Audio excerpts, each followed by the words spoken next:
നമ്മൾ ഇൻ്റർനെറ്റിൽ സെർച്ച് ചെയ്യുന്ന പല കാര്യങ്ങളും നമ്മളറിയാതെ ഗൂഗിൾ പരിശോധിക്കുന്നുണ്ട്.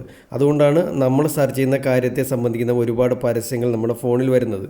നമ്മൾ ഈ ഒരു സെറ്റിങ്സ് ചെയ്ത് വെച്ചില്ലെങ്കിൽ നമ്മൾ പ്രൈവറ്റായിട്ട് സെർച്ച് ചെയ്യുന്ന പല കാര്യങ്ങളും പുറത്തു പോകാനുള്ള സാധ്യതയുണ്ട്. അതിനുവേണ്ടി ഗൂഗിൾ ക്രോം ഓപ്പൺ ചെയ്യുക. മുകളിലായിട്ട് ഇവിടെ 3 ഡോട്ടുണ്ട്, അവിടെ ടച്ച് ചെയ്യുക.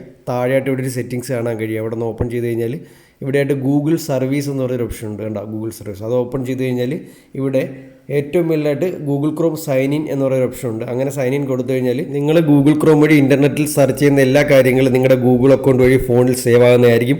മറ്റാരെങ്കിലും ഫോൺ എടുത്തു കഴിഞ്ഞാൽ നിങ്ങൾ പ്രൈവറ്റായിട്ട് സെർച്ച് ചെയ്ത എല്ലാ കാര്യങ്ങളും അവർക്ക് മനസ്സിലാക്കാൻ പറ്റുന്നതായിരിക്കും. അതിൻ്റെ തൊട്ടുതായിട്ട് വേറൊരു ഓപ്ഷൻ കാണാൻ കഴിയും, automatically send usage statistics and crash report to Google. അതൊന്ന് ഓഫ് ചെയ്ത് കൊടുക്കുക. അതിൻ്റെ തൊട്ടുതാഴെ 2 ഓപ്ഷൻ കൂടെ ഉണ്ട്, വായിച്ച് നോക്കി കഴിഞ്ഞാൽ മനസ്സിലാകും. അതും കൂടെ ഓഫ് ചെയ്യുക. ഇത്ര ഓഫ് ചെയ്ത് കഴിഞ്ഞാൽ നിങ്ങൾ ഇൻ്റർനെറ്റിൽ സെർച്ച് ചെയ്യുന്ന ഒരു കാര്യങ്ങളും സേവ് ചെയ്യാൻ ഗൂഗിളിന് പറ്റില്ല. നിങ്ങളുടെ അക്കൗണ്ട് കൂടുതൽ പ്രൊട്ടക്റ്റഡ് ആയിരിക്കും. ഈ കാര്യം ശ്രദ്ധിക്കുക.